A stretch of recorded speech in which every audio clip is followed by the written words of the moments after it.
positively impacting both on an environmental and a social way. Right now, circularity is a key topic, and the system is trying to move from a linear, disposable business model to a system where resources are be able to be regenerated and always in circle. Right now, we're going to discuss this topic with some companies and realities that are committing to make their own contribution throughout the product life cycle, which we know today must start with the eco-design and must be extended as much as we can through reuse and repair and as well resell up to the burning issue of the end of life. I have the pleasure to welcome to the stage from Denmark, Maiken Kjeldhave. Welcome. The Executive Director of Creative Denmark, which is a not-for-profit public-private organization that is fostering relationships between international stakeholders and the creativity of Denmark. From Sweden, I don't know if we have them just remotely. Hello, guys. Hi. We welcome Wajahat Hussein and Richard Thun, co-founders of BioRestore. BioRestore is a startup, very clever, committed to extending the life of our garments and through a revolutionary laundry solution. Thank you so much for being with us today. And on behalf of Humana People Italia, we have the pleasure to welcome Laura Di Fluri, Marketing and Communication Manager. Grazie Laura per essere qui oggi. Humana, probably you all know what is Humana, but is an international humanitarian and independent organization that is financing and realizing projects, social and environmental, all over the world. Also, Humana is very famous because is also collecting, reselling, and donating also millions of pre-loved garments every year. So thank you again. Thank you. So let's start the conversation with you, Maiken.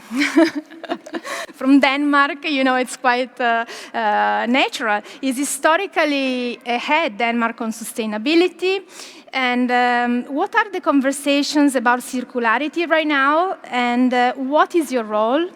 And why partnerships today are so important? There's a lot of talk about circularity today in Denmark. And I think if you should kind of narrow down on what kind of agendas we're talking about, in my opinion, there are three main agendas when we're talking about circularity.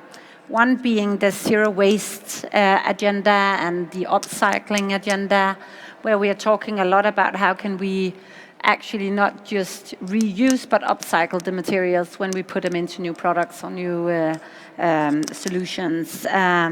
That incorporates the whole design for disassembly agenda, which is also very big in Denmark in all kind of different design areas.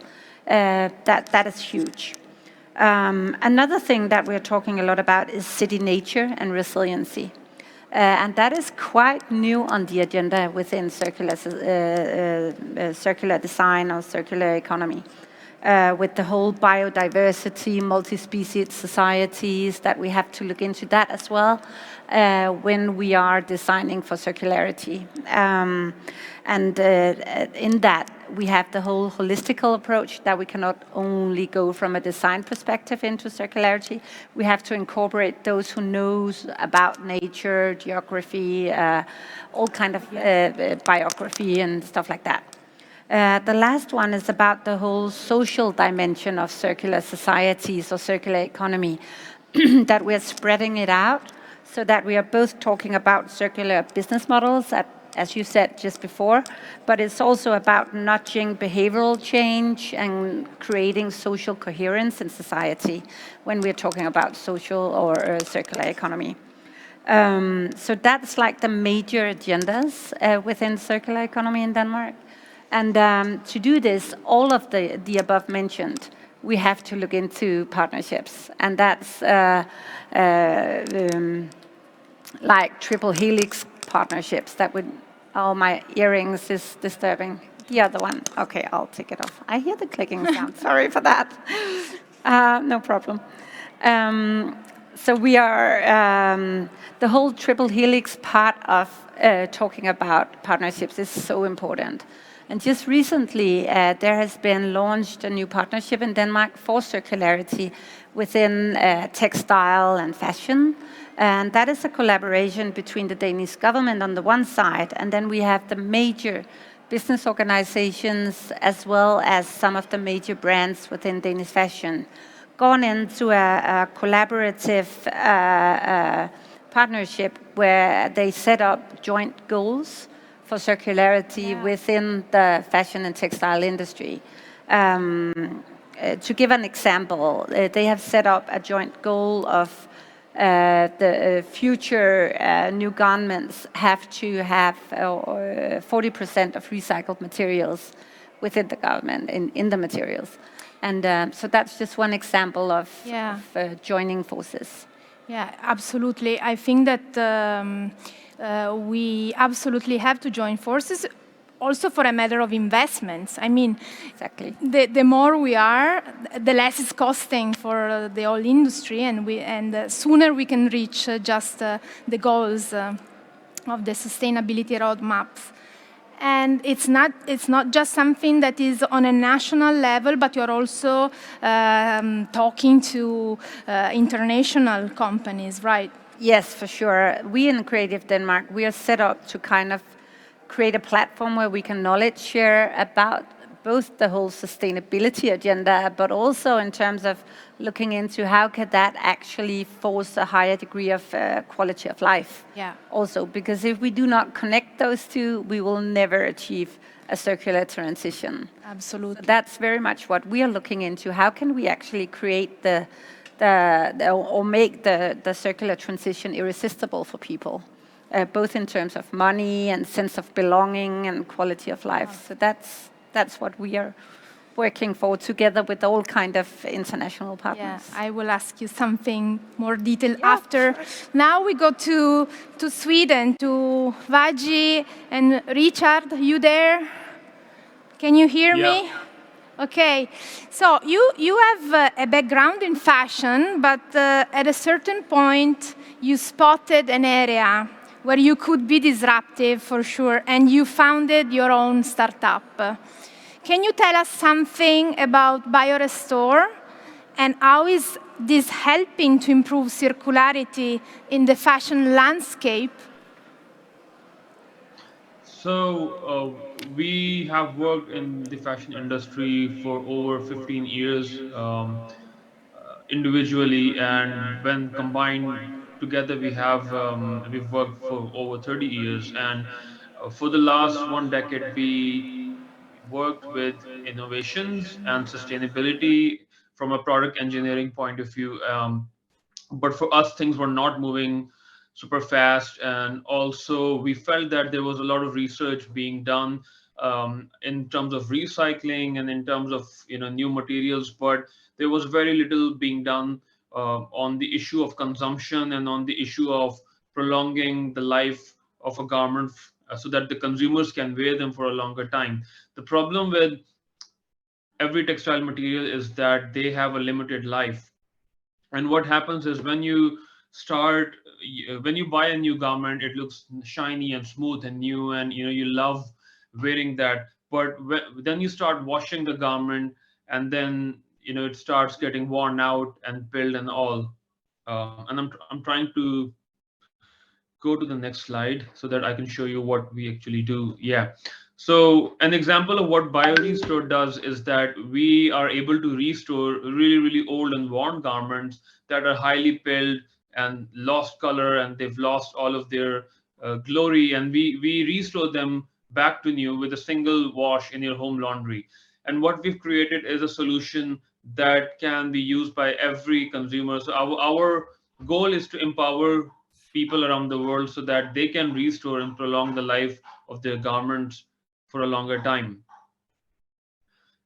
And this, by doing this, we can save 50% in terms of carbon footprint, and also the amount of restoration, the amount of water that you use in restoration is significantly lower than when you produce something new. So, for example, when you produce a new T-shirt, you use around 3,500 liters of water, but when you restore a garment, you only use around 10 liters of water. So we wanted to create something that was scalable and that had a really, really big impact. And we decided to take it on, and we wanted to take the product directly to the consumers so that they are empowered and they have the power of deciding if they want to prolong the life of the garments that they have. I have to say that it's true that in the last years we are talking a lot about disrupting technologies, materials, recycling. I mean, but the problem about taking care of the garments when you're just when you have something that is obviously not durable enough, and that has no quality at the beginning, I think that this could be really disruptive at a certain level. And I think it's a very clever idea. I will ask you something more because I have many questions. Thank you so much.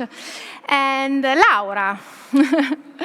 So we were saying exactly, taking care of the garments, a product for the laundry, but at the end of life, we just, put our clothes sometimes just away. And Humana is just working a lot about this, but can you just give us an idea, a little bit more detail about all the activities of Humana and a little bit of history? And thank you so much. Thank you, Chiara. It's a pleasure to be here with you, with all these people really committed to social and environmental issues while carry on their own business. And I want to underline the business, because often when we talk about sustainability, we forget to talk about economic sustainability. But we have to remind that if we don't have an economic sustainability, it's almost impossible to generate lasting social and environmental impact. So it's really, really important. Humana People to People, it's nowadays a federation, and we are present in 45 countries through 29 member associations around the world. But the beginning of our history is, we have to go back a few years, back in the 70s in Denmark. So we share not only approach in our business, but also geographical aspect. And everything begins around the school, where teacher and students believe that the trip, could be an important way of understand the world, because in the 70s we didn't have internet, so it was quite difficult to know what is happening on the other side of the world.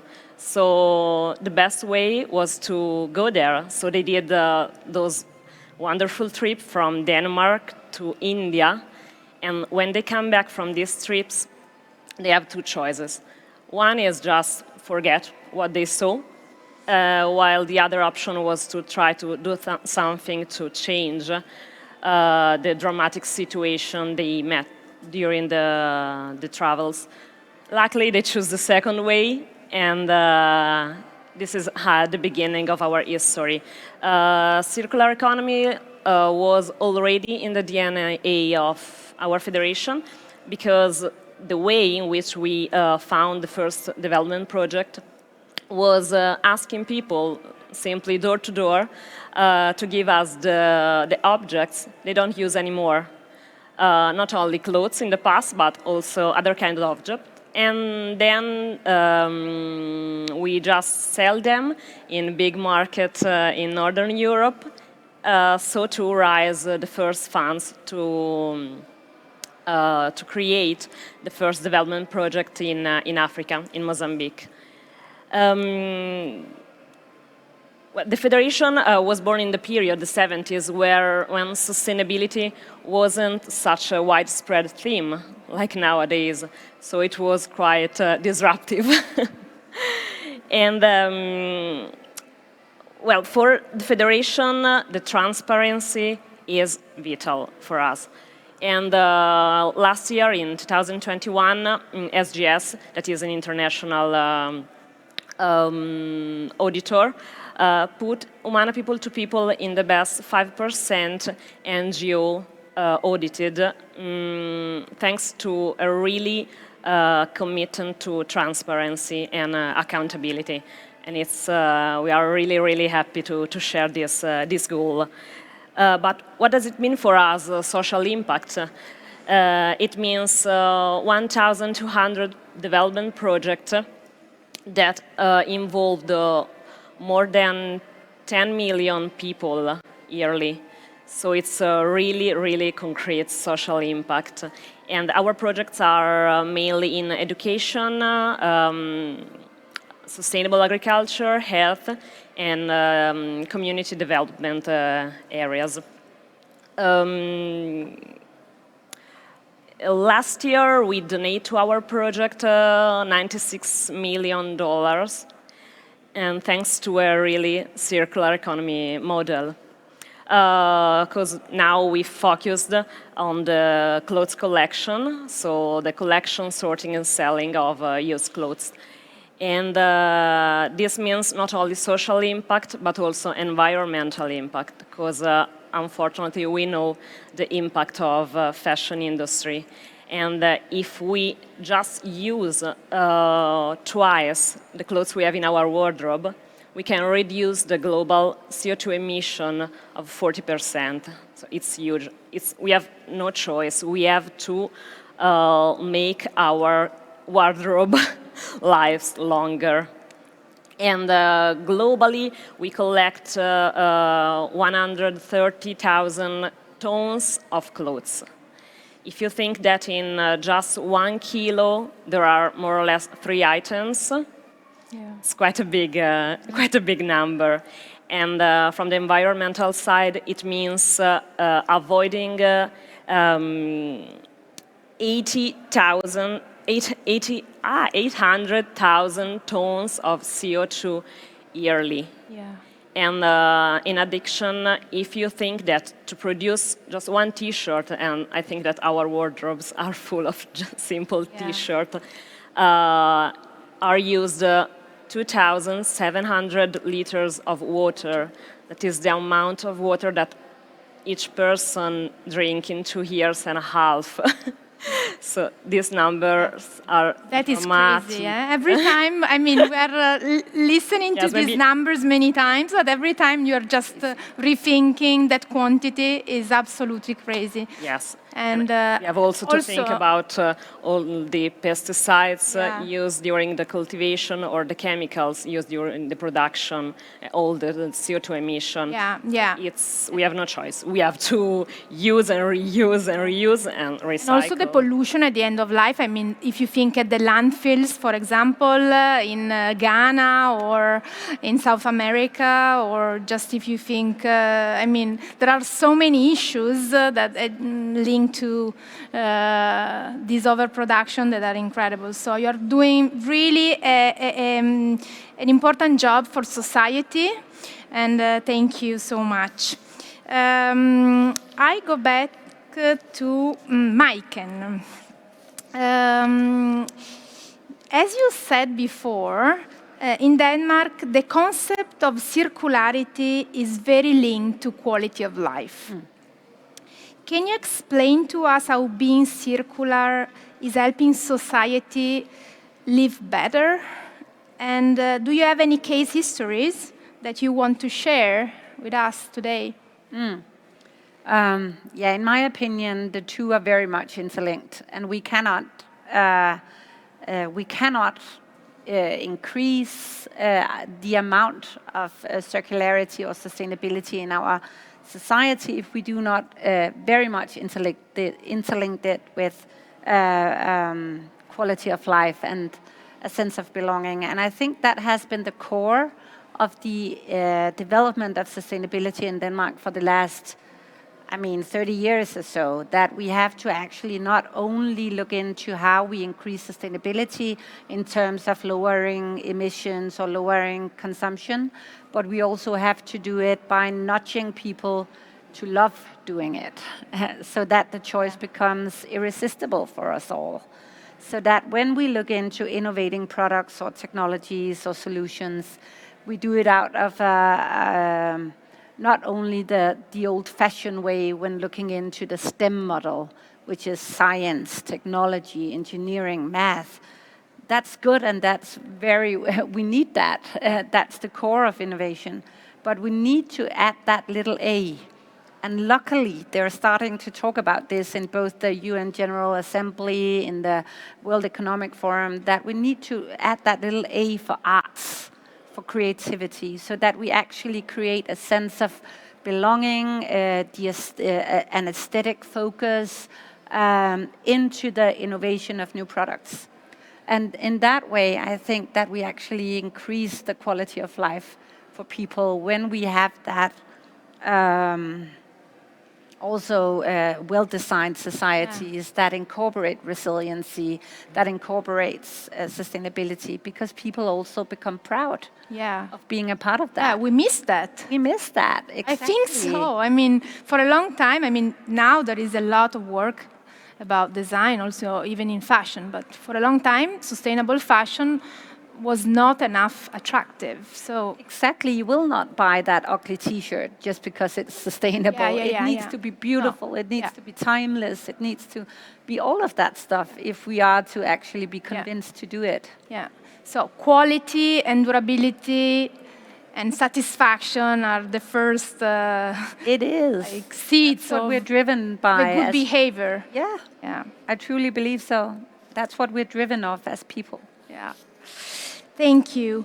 Richard, Vaji, you there? Yeah. So, you're going to launch this magical product in a couple of weeks, if I'm not wrong. And can you tell us something more about the product?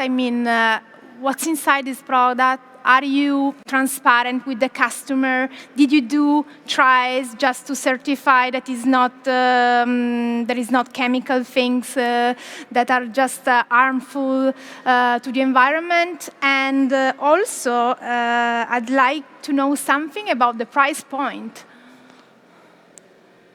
So yeah, there's, like you said, there's magic in the product. So we're literally selling magic in small portions.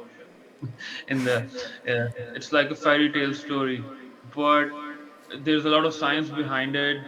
We use enzymes, and those enzymes basically take away this top layer of fibers. It's very similar to exfoliating or shaving.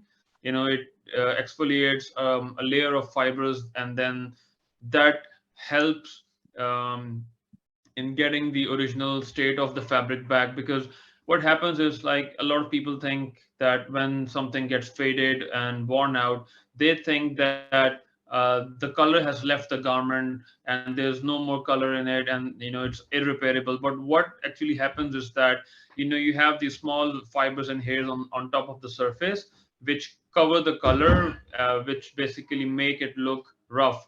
And by simply removing this small layer of fibers using enzymes, what happens is that you get this original look and feel of the garment back, and the garments actually look like as if they were bought off the store. So they look exceptionally new, and you can't really tell if this garment is secondhand or if it's like been used for 8 years or 9 years. This garment that we showed in our presentation is approximately 8 years old, and we bought it from a secondhand store. And if we were to show you these garments in real life, you wouldn't be able to tell if these were old garments at all. And we've been very careful in our process, because and we're also very transparent. So we list all of our ingredients. We've gone through a very thorough, multi-year due diligence process when it comes to product testing, consumer testing, chemical testing, all of those things. And we have the product approved to be sold in the EU as well as in the US. So we've done all of that due diligence, and when it comes to the ingredients, all of our ingredients are registered and open, and there's nothing harmful for the environment in our product. So we've taken care of sustainability in each and every step, whether we talk about how we've dosed the product, materials that we've chosen, and small decisions like, for example, not putting any perfumes or anything that was non-functional. So everything that we have in our powder is what's actually needed. And when you compare this to, let's say, a regular laundry, any other laundry product, um, they have almost over 10 um, ingredients in general, and a lot of those ingredients are just aesthetic modifiers, just so that they can make the product look nice and white or yellow or green, and the actual number of active ingredients is really, really low. So they put a lot of additional stuff which is not really needed. We've not done that, and so we've taken those steps to make sure that we have a watertight sustainability system. And we've done, uh, to the best of our knowledge, we've worked with reputable firms like Intertech globally to make sure that we have a state-of-the-art product. I was going to say And as well, I when think like, I was sorry, going to say as well, Richard. one of the advantages that we're kind of bringing to the market is that we've got, as Whitey said earlier on, we've got a really long history of working in the fashion and textiles industry. So that was from, a design point of view, it was developing fibers and yarns and fabrics. And by doing that, we've gone through like the design process, but we've also gone through this like whole due diligence process. And from the beginning, when YG and I really started this, we said we had like, on our design board, our inspiration board, kind of like sustainability, openness, transparency. They were like the key things for us. We could have gone out like any other brand or product. I could have carried on designing thousands of shirts for a company that I was doing for years and years and years. I could have carried on doing that with different brands. But from the beginning, we said, unless this is really the best that we can make it to our ability right now with what's available, then there's no point. And I think that's kind of like the key philosophy of like what we're doing basically behind Bio Restore. I have to say, we're very curious. We want to try it as soon as possible. So I will be like one of the first customers. But you said to me, if I'm not wrong, that you can use it like once every 7 months, something like that. Yeah. So it's also durable. This product is making something that is durable for a while. Yeah. So the effects of our single treatment, they last for like 7-8 months, even longer than that. It really depends on the quality of the garment that is being treated. So it's like garbage in, garbage out sort of a philosophy. If you put in low quality garments and if you restore them, they are usually made with low quality fibers, and they pop out and they wear out much earlier. But if you have a garment that's made of like really, really good quality, then the impact is really durable. And we've seen in some cases, that there was no need of restoring a garment for even 1 year, after a single treatment. And that's another way of how we are different. Like we want to build products that work, and that are low frequency, so that we don't encourage a consumption behavior, because most of the consumer industry is focused on building products that are just good enough so that people can buy the same thing over and over and over again. We are kind of disrupting that in a way that we are building products that work and that have a durable impact, and we don't encourage people to buy it over and over again.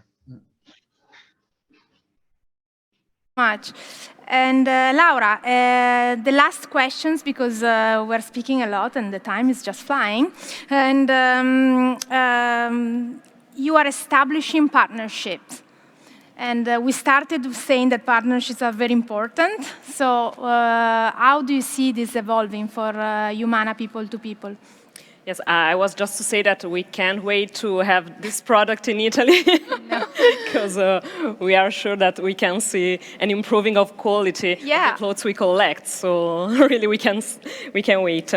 And just a few words to the process through our supply chain, just to make you understand how we can create partnership with our partner. Here in Italy, we follow every single step of the supply chain. So we follow the collection step through our bins. We have more or less 5,000 bins dislocated in around Italy. Thanks to collaboration with municipalities and multi-service company. Then we sort the clothes in our sorting center, where our goal is to find the best way for each garment to express its best. And there are three main outputs of our sorting center. The reusable part, that are more or less the 70% of what we collect, so it's a good number. And these reusable clothes are sold in our shops. We have 12 shops here in Italy, Humana Vintage and Second Hand, and 500 shops in Europe and USA. Or there is a part called the tropical mix that are clothes in good condition that we donate to our association members in Africa, for example in Malawi and Mozambique, where they receive for free these clothes. They sort them in a very specific way, and there they sell them. So they don't donate to people, but they sell them to a very, very low price in order to create jobs and funds for the project. Of course, not all the clothes we collect are reusable, but there are also garments too ruined, but we can recycle it. So we have, for example, a beautiful partnership with Candiani Denim, and we had the choice to hear it before in the previous talk. Candiani Denim is an extraordinary company, Italian company, and we give them denim, post-consumer denim, and thanks to a partner, they transform it in yarns, and then Candiani produced a fabric with a high percent of post-consumer denim, is between 21-26% of recycled fabrics, yarns in the fabric. And well, the partnership are for us really, really important, because when we talk about facing big challenges such as climate change, it's really, really important to face it together. So we have very different partnerships, such as the take back campaigns. So we put paper box in the shops, such as with Patagonia or other brands, and allow customers to bring the clothes in the shop. And or corporate volunteering, so people from very different sector comes to our sorting center to help our colleagues to sort the clothes. And it's really impressive when they saw, for instance, the amount of clothes we manage, and then how we take care of every single garment. Yeah. And they can also do volunteering in our community garden. We have a social project here in Italy to involve people with fragilities. They can attend a 2-year course for free in this garden and try to reconnect with a social society. But I want to underline what you said before about making sustainability attractive, because it's true. It's definitely true, and it's what we try to do in our shops. Because when we create our retail shops, we want to make people forget about all this. Yeah, there is a kind of a joy. When you enter one shop. Used shops, because we are in Italy, we love fashion, and people have to have a good relation with used clothes and vintage stuff. So it's really important to make it like an incredible experience. Yes. And the last things I want to say, it's for us really important to make sustainability democratic. Yeah. If we want to create change, every person should have the possibility of doing something sustainable. So donating their clothes in our bins or buying clothes at affordable price in our store. There are two important ways to bring sustainability everywhere. Yeah, I think that we can just say that in a circle we are also all linked together. So that is why we should behave and change our perspective. I think all your realities were super inspiring. Thank you so much. I think we overdid. I'm sorry.